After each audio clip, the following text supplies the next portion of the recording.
Saudara, di balik pengabdian jutaan pegawai pemerintah dengan perjanjian kerja masih terdapat sejumlah kekhawatiran, mulai dari status P3K dan juga keberlangsungan karirnya.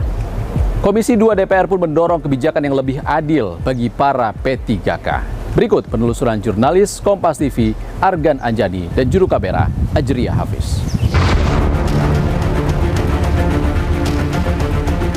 Masih ada istilahnya harapan untuk dikasih penghargaan. Ya syukur-syukur ada kayak dapat pensiun.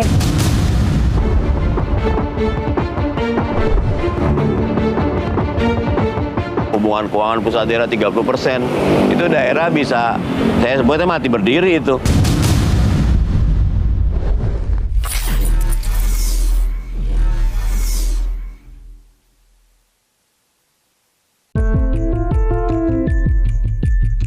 Di bawah terik matahari, Suhartini menjalankan tugasnya sebagai petugas penanganan prasarana dan sarana umum atau PPSU di DKI Jakarta. Perempuan berusia 57 tahun ini menjadi pasukan oranye, sebutan populer untuk petugas PPSU DKI Jakarta menggantikan almarhum suami yang bekerja di Dinas Lingkungan Hidup DKI Jakarta. Ya menggantikannya itu posisi tugasnya kan di Dipo tuh, yang ngangkatin sampah ke atas kontainer, saya di atas. Ngangkatin sampah, saya di atas nyusunin sampah dan nyapu-nyapu lingkungan Dipo. Selama lebih dari 25 tahun, Suhartini menjalani pekerjaan sebagai tenaga honorer dengan penghasilan yang terbatas. Hingga akhirnya, berkat ketekunan dan kegigihannya, pada Januari 2026, Suhartini resmi diangkat menjadi pegawai pemerintah dengan perjanjian kerja paruh waktu. Seiring dengan pengangkatannya sebagai P3K paruh waktu, pendapatan Suhartini pun perlahan bertambah.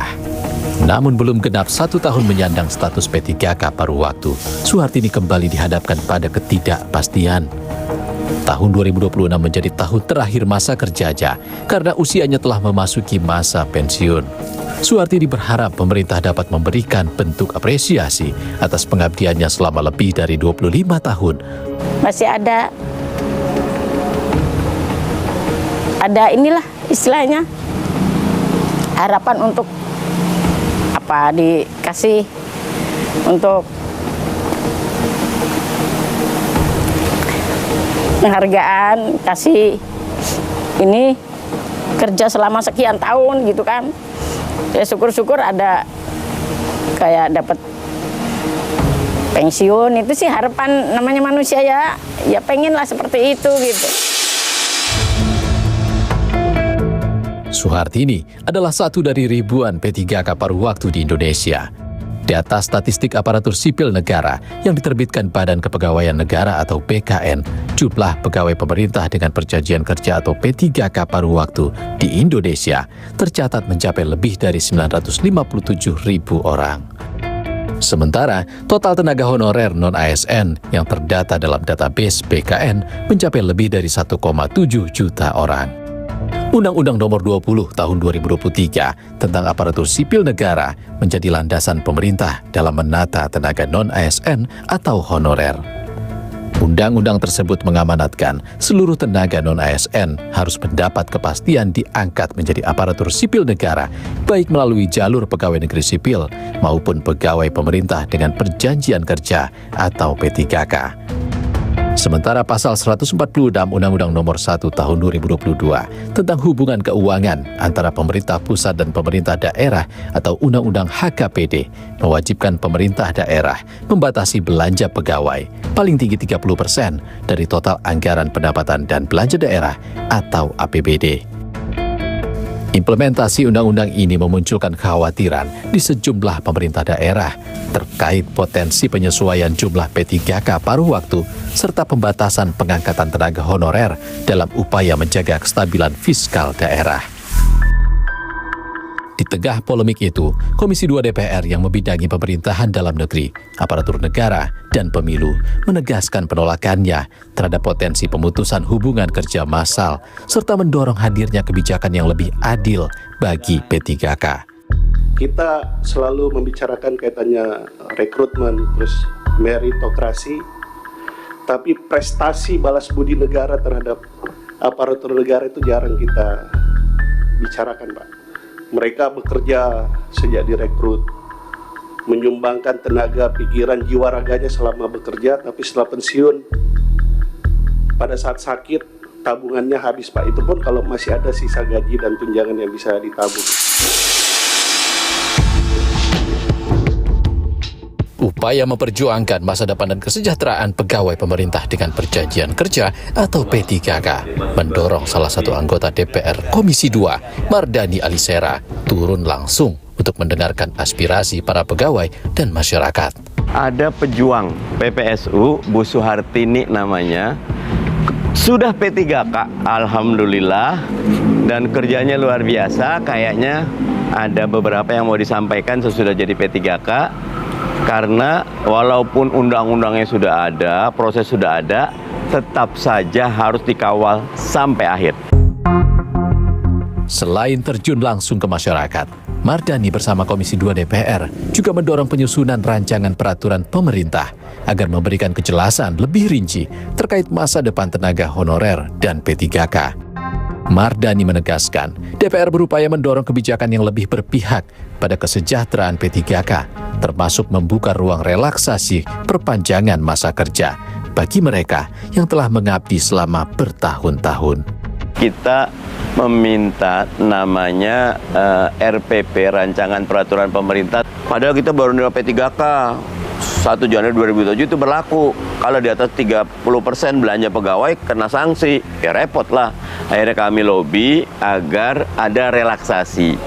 Infonya Kementerian Keuangan, Pan-RB, Kementerian Dalam Negeri sudah bersepakat untuk relaksasi 5 tahun biar tidak diterapkan dulu 30% alokasi belanja pegawainya dibebasin dulu. Ya, sehingga gaji teman-teman tidak terganggu. Selain mendorong agar tidak terjadi pemutusan hubungan kerja, DPR juga meminta pemerintah memperkuat status dan perlindungan P3K, termasuk dalam aspek kesejahteraan yang lebih setara dengan pegawai negeri sipil. Berapa lama nunggu untuk jadi P3K kemarin? Udah lama sekali dari tahun 2013 ke 2015 kemarin, 2025 ya? Berarti ada 12 tahun ya? iya. Waktu untuk masuknya sih kerja dari 2001 Pak. Dari 2001. Terus sekarang baru P3K 2025 kemarin ya? Ya, alhamdulillah Pak. Alhamdulillah. Baik. Oke, sekarang harapannya apa sesudah P3K? Sebetulnya kalau untuk harapan ya mau seperti orang-orang gitu Pak Haji, jadi penuh waktu. Berarti dicatat, kita akan suarakan. Iya Pak Haji. Kalau saya sih usul minimalnya itu 2 tahun gitu loh. Iya. Nggak boleh 58 pensiun, baru 57 diangkat, 58 Iya, Pak. pensiun. Kesejahteraan P3K, terutama yang berstatus paruh waktu, menjadi salah satu perhatian penting dalam penataan aparatur sipil negara. Mardani menilai, pemerintah pusat perlu memberikan dukungan khusus kepada daerah dengan kemampuan fiskal yang lemah agar pemenuhan hak dan kesejahteraan P3K dapat terjaga. Jangan sampai hak daerah itu kayak sekarang nih, TKD dikurangi, kemudian efisiensi, apalagi berlanjut hubungan keuangan pusat daerah 30%. Itu daerah bisa, saya sebutnya mati berdiri itu. Karena rekrutmen P3K itu bebannya tidak ke APBN, ke APBD. Jadi pastikan APBD-nya sehat. Menyerap aspirasi para pegawai pemerintah dengan perjanjian kerja atau P3K, Mardani menegaskan perbedaan status kepegawaian tidak seharusnya mengurangi hak dan kesejahteraan pegawai. Dua-duanya bekerja buat bangsa dan negara, kenapa harus ada perbedaan status, perbedaan hak dan kewajiban disamakan? Saudara, tak hanya saat bekerja, para P3K menanti perlindungan dan juga jaminan usai purna tugas. Selengkapnya usai jeda. Saya pikir saya sampai setahun gitu, nggak tahunya saya di April sudah dipensiunkan. Nah kalau untuk apresiasi atau apa nggak ada.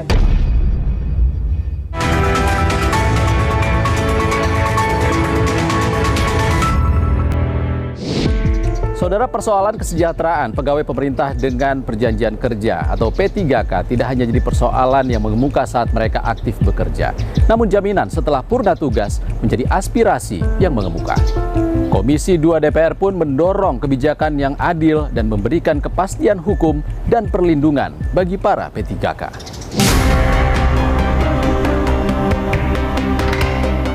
Saya pikir saya sampai setahun gitu, nggak tahunya saya di April sudah dipensiunkan. Nah kalau untuk apresiasi atau apa nggak ada. Memastikan bahwa teman-teman P3K hak kewajibannya sama seperti PNS.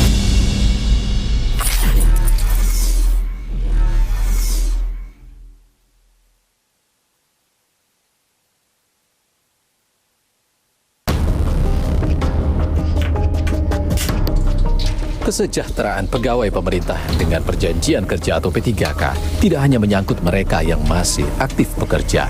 Pemenuhan hak dan bentuk apresiasi setelah purna tugas juga perlu menjadi perhatian sebagai penghargaan atas pengabdian mereka kepada negara.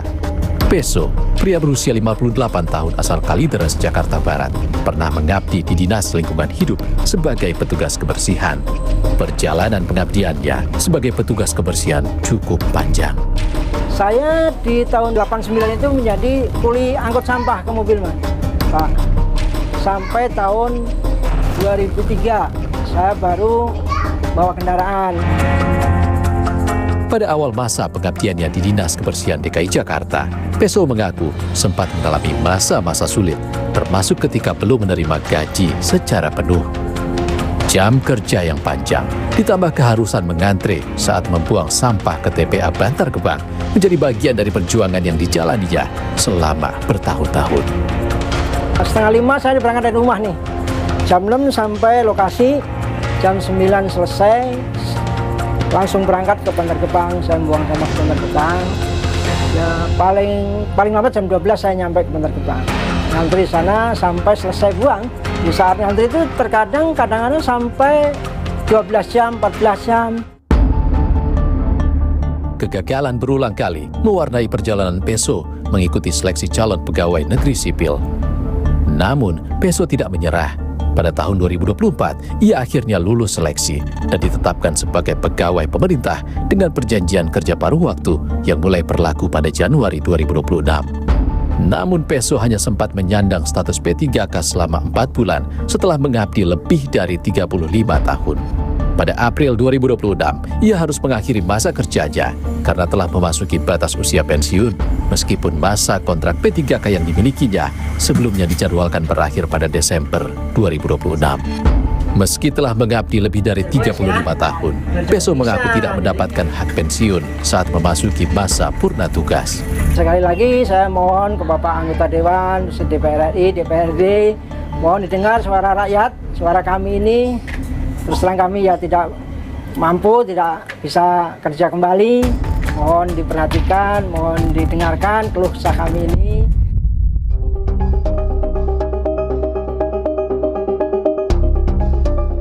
Di tengah meningkatnya jumlah pegawai pemerintah dengan perjanjian kerja paruh waktu, persoalan kesejahteraan setelah purna tugas turut menjadi perhatian anggota Komisi 2 DPR, Mardani Alisera.